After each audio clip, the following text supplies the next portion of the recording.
Have you seen such such companies that do a DMA like well with Excel?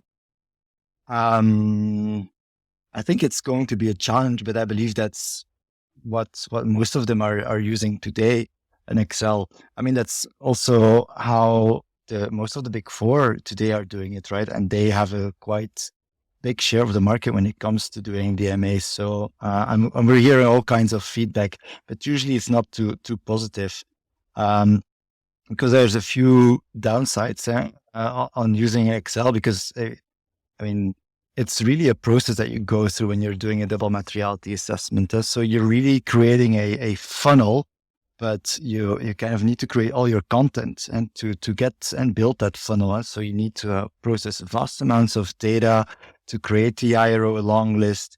You need to do your down selection of those. You need to turn those into questions.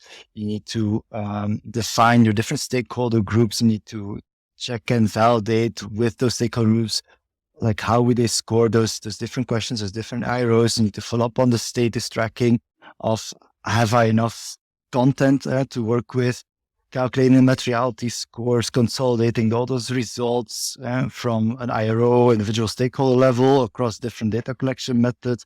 So it becomes very complex, right? And that's where we notice that that a lot of companies, as also consultants, right, that they struggle with that.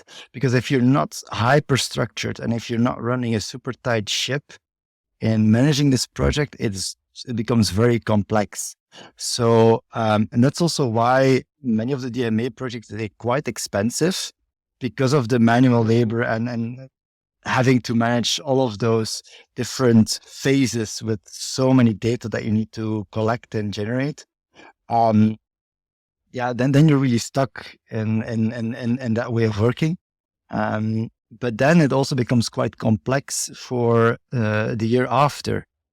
So next year you might want to do an update. You might have to do an update. There will be sector specific inputs, right? So then taking over and kind of building on that Excel that you initially had.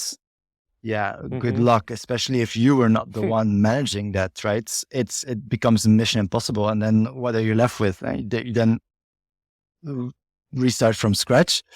I mean, by then you will have paid 50, 60K for a DMA, and you're not able to build on it and to properly reuse that. So it brings a challenge. It's not impossible. I mean, you can definitely put it off, but you need to be very structured.